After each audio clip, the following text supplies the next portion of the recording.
Salut mon pote, c'est Yun. Là je suis dehors, je vais marcher. Puis après la vidéo j'irai un petit peu courir dehors. Du coup, sujet de la vidéo aujourd'hui, pourquoi le cardio ne va pas casser tes muscles? Pourquoi tu peux être costaud et faire du cardio? Le cardio, don't kill your gains bro. Si tu veux que je te le dise en anglais carrément. En gros, le cardio il va pas casser tes muscles.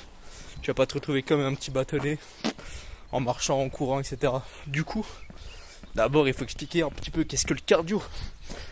Le cardio, c'est quand tu vas mettre dans ton corps dans une position où ton cœur va battre beaucoup plus vite pour amener beaucoup plus d'oxygène dans ton sang. On appelle ça le cardio, puisque c'est ton système cardiovasculaire.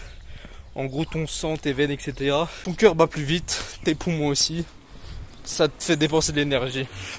Et pour parler de cardio, il y a plein de méthodes, etc. Mais aujourd'hui, on va juste parler de marcher, courir, faire la corde à sauter. Du coup, le cardio va pas. The cardio is not going to kill you, gains, bro. So, j'arrête de parler anglais, frère. Ça me casse les couilles les mecs qui font ça. Bref, du coup, ça va pas baiser ton physique. Lorsque tu vois les mecs qui font de la course de longue distance, c'est-à-dire de la résistance, eux, ils ont pas besoin de muscles, puisqu'ils veulent être un maximum léger, le plus léger possible.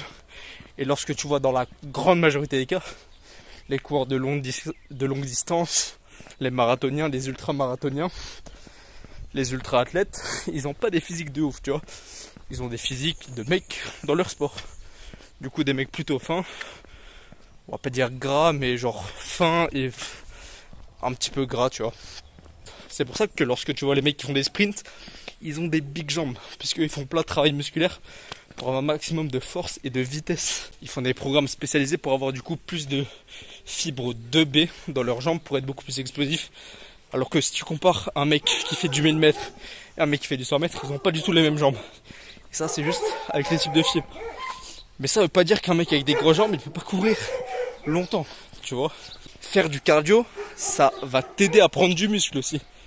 Lorsque tu marches, lorsque tu fais du cardio, que tu actives un petit peu ton corps, il est pas là à rien faire, il bouge un petit peu. Et d'entraîner ton corps à l'effort, entraîner ton cœur à battre plus vite, à aller courir, à aller marcher, et ben ça va habituer ton corps à du coup pulser de ouf avec ton cœur et du coup activer le cardio, ce qu'on appelle le cardio. Bref, te fatiguer un petit peu. Mais le cardio en lui-même, d'activer ton système cardiovasculaire, ça va pas fabriquer du muscle directement, mais ça va pas le casser non plus. Comme je te l'ai dit précédemment, si ton but c'est de faire des ultramarathons, des marathons, etc., ça va pas être ton but d'être le plus musclé. Ton but ça va être le plus léger, le plus à l'aise possible dans ton corps. Du coup, de bien pouvoir faire ton sport, bien marcher, etc., sans avoir besoin d'avoir de gros muscles. Et du coup, c'est ça, les fibres résistantes sont activées tout le temps. Les mecs qui font des ultramarathons, ils ont en majorité des fibres résistantes, puisqu'ils vont pas aller chercher leurs fibres explosives. Donc c'est ces fibres-là qui prennent le plus de volume, qui sont le plus volumineuses. C'est pour ça que dans la majorité des cas, plus tu as de muscles, plus tu vas être fort. Dans un sprint par exemple. Alors que si tu es un athlète résistant, tu vas juste être résistant. Du coup le muscle t'en bat les couilles. Aussi, comme tu peux le voir chez les combattants, ils ont des très bons physiques, assez musclés. Ils vont pas à une certaine dose de muscle, puisque la majorité des combats se font avec poids. Si tu dépasses le poids, tu te retrouves contre un adversaire qui lui peut augmenter en poids et peut avoir perdu beaucoup de poids en séchant, du coup en se vidant de beaucoup d'eau. Du coup tu essaies d'optimiser un max et de pas être le plus musclé possible, vu qu'après ça va te fatiguer dans tes mouvements, tu vas moins être rapide, etc. Mais les combattants ont un très bon niveau physique. Et ce qu'ils font, leurs entraînements sont basés sur des exos très cardiovasculaires. Il faut avoir un cardio de baiser. Quand tu frappes, quand tu es au sol, en grappling, en lutte, c'est putain de cardiovasculaire. Ça te tue. Tu es là, tu es en train de crever mon pote, tu transpires comme un ours. Puisque c'est intéressant pour les combats. Et c'est pas pour autant qu'ils sont fins comme des brindilles. Tu vois, ils sont stock et ils ont de la force, ma gueule. Si t'es un mec musclé, c'est pas pour autant que tu vas avoir un cardio de merde, puisque tu dois être